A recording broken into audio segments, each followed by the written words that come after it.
Bienvenue dans cette vidéo dans laquelle on va parler d'un sujet qui me tient particulièrement à cœur, qui va être la formule du flow. Comment est-ce qu'on active l'état de flow?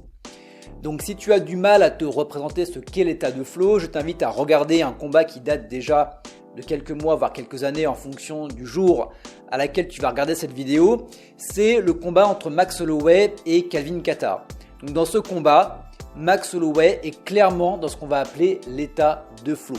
Il arrive à anticiper les coups de son adversaire, il a une lecture du combat qui est exceptionnelle, il n'est pas fatigué, il a une concentration de malade. Donc je t'invite véritablement à regarder ce combat et tu vas comprendre tout de suite ce qu'est le flow. Donc finalement le flow c'est quoi? Eh bien c'est ta capacité à mettre 100% de ton attention sur la tâche que tu es en train de faire. En l'occurrence lorsque tu es en train de boxer, lorsque tu es en train de combattre.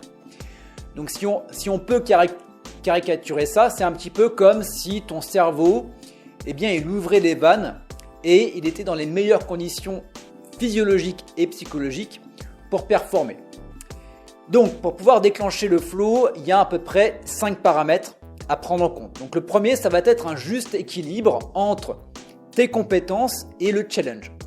Donc je vais te prendre un exemple tout simple. Donc imaginons que tu es amateur, peu importe, en boxe taille classé, et que demain on te dit ok, tu vas boxer Bois Krao. Donc il y a des chances que entre tes compétences actuelles et le challenge, tu te dis ouais, c'est pas possible. Donc là tu vas être inhibé. Tu vas y aller en te disant dans tous les cas, je vais me faire défoncer. Tu vas également avoir l'inverse. Donc imaginons qu'on dise à Bois Krao, ok, tu vas boxer un petit français qui a un classé. Donc lui clairement, l'équilibre entre le challenge et ses compétences, il n'aura aucun intérêt, donc il ne va forcément pas débloquer l'état de flow. Donc ensuite, on va voir la deuxième composante, c'est d'avoir un feedback immédiat. Et donc le feedback immédiat, ce qui est intéressant, c'est qu'en situation de combat, tu l'as. C'est-à-dire que tu vas mettre une droite, tu vas mettre un coup de tibia, tu vas mettre un genou, tu vas passer une prise pour pouvoir passer au sol en MMA. Ton adversaire, il va réagir en temps réel.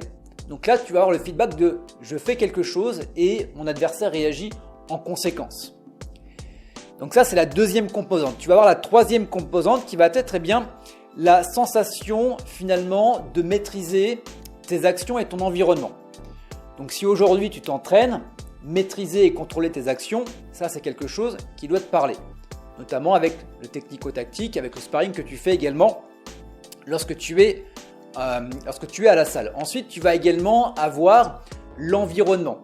Donc généralement, si tu es habitué à boxer, si tu es habitué à aller dans la cage, eh bien tu maîtrises l'environnement de la cage. Donc c'est par exemple un boxeur qui va se positionner au milieu du ring pour pouvoir tout simplement cadrer son adversaire. Après, il y a d'autres facteurs qui vont être moins évidents à contrôler. Ça va être par exemple si tu vas boxer dans la ville de ton adversaire où tu as 80% du public qui est contre toi.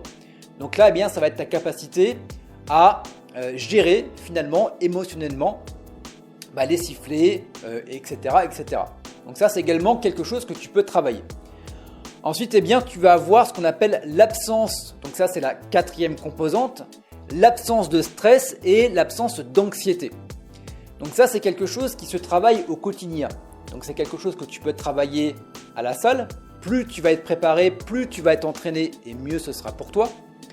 Mais c'est quelque chose qui également tu peux travailler par toi-même. Dans le sens où, et on en parlera juste après, tu peux faire toutes les techniques pour te déstresser et pour diminuer l'anxiété. Si tu ne vas pas travailler sur quelque chose qui est une composante hyper importante, entre guillemets, ça ne servira à rien en situation de stress extrême. Et ensuite, eh bien, tu vas avoir cette capacité à avoir 100% de ton attention sur l'action qui est en train de se faire. Donc, être à 100% dans ton combat. Donc pour les deux dernières composantes, eh bien, tu vas souvent avoir des blocages. Donc tu vas avoir des blocages qui vont être physiques, physiologiques. Par exemple, imaginons que tu es quelqu'un qui rentre assez facilement dans le rouge ou a du mal finalement à partir du moment où tu es dans le rouge, eh bien, à récupérer. Ce qui va se passer, c'est que tu vas rentrer en hyperventilation, tu vas rentrer en essoufflement et physiologiquement, eh bien, tu vas avoir ton focus, ta lucidité et ta concentration qui vont diminuer. Donc déjà, c'est d'arriver à travailler dessus. Ça, c'est intéressant. Tu as des exercices respiratoires qui te permettent justement de diminuer l'essoufflement et de gagner en récupération et donc en concentration. Ensuite, tu vas avoir tout l'aspect qui va être psychologique. Donc les aspects psychologiques, ça va être finalement le bouillonnement mental. Ça va être finalement, comment est-ce que je perçois la compétition? Comment est-ce que je gère la compétition? Donc c'est également finalement avec le stress et l'anxiété. Donc si tu penses à ta liste de courses ou si tu penses finalement au fait que tu te sois pris la tête avec ton boss ou avec ton entraîneur la veille, forcément tu vas pas être dans les meilleures conditions pour pouvoir boxer. Donc il y a également autre chose qui est hyper important pour ces deux derniers paramètres, ces deux dernières composantes. Et on va rentrer un petit peu dans le métaphysique spirituel, je vais y arriver, mais c'est ça qui est hyper important, c'est finalement pourquoi est-ce que tu boxes. Donc je te pose la question, tu peux mettre la vidéo sur pause, pourquoi est-ce que tu montes sur le ring aujourd'hui? Pourquoi est-ce que tu vas faire les championnats de France? Pourquoi est-ce que tu vas faire les championnats d'Europe? Pourquoi est-ce que tu vas être aux Jeux Olympiques? Pourquoi est-ce que tu vas rentrer dans la cage? Finalement, est-ce que tu le fais parce que c'est quelque chose qui est hyper important pour toi et qui te permet justement de devenir la personne que tu as envie de devenir? Et finalement, le combat n'est qu'une étape sur ton chemin et qui va t'aider. Et finalement, peu importe que tu perdes ou que tu gagnes, finalement, tu auras appris quelque chose. Ou alors, finalement, tu fais le championnat de France parce que, voilà, dans la salle, tout le monde le fait. J'ai eu un petit peu la pression de mon entraîneur où finalement, ça s'est décidé sans que j'y réfléchisse et je fais le championnat de France pour le faire. Mais finalement, est-ce que j'ai réellement envie de le faire au fond de moi? Est-ce que je le fais pour gagner? Et à ce moment-là, soit je suis un bon boxeur parce que j'ai gagné le championnat de France, soit je suis un mauvais boxeur parce que je l'ai perdu.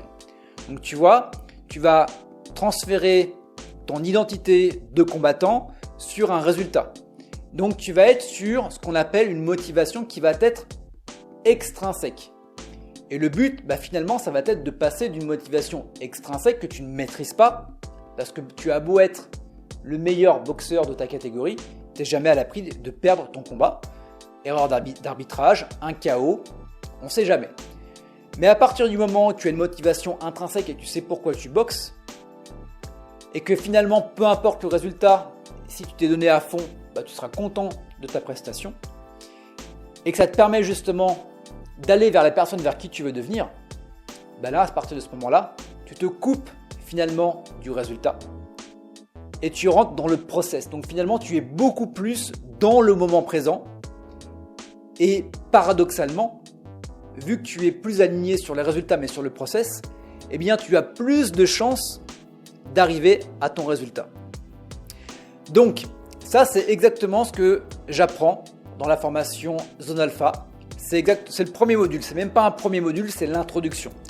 Donc c'est l'exercice de l'arbre qui cache la montagne. Et on va vraiment travailler sur ton pourquoi. Pourquoi est-ce que je fais ça? Quel est l'objectif derrière ça? Quelle est ma mission? Etc. etc.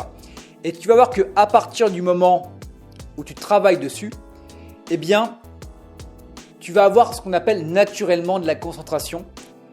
Tu vas être naturellement focus et tu vas naturellement avoir une attention portée sur ce que tu es en train de faire et tu vas avoir beaucoup plus de chances de développer ce qu'on appelle l'état de flow. Donc voilà, donc si c'est quelque chose qui t'intéresse, tu as le lien directement dans la description de la vidéo YouTube. Je te laisse prendre connaissance du programme Zone Alpha et si tu es sur la page du blog, tu as toutes les informations en dessous de cette vidéo. Voilà, je t'invite également à me laisser des commentaires, c'est toujours intéressant d'avoir ton retour et quant à nous, on se retrouve dans une prochaine vidéo.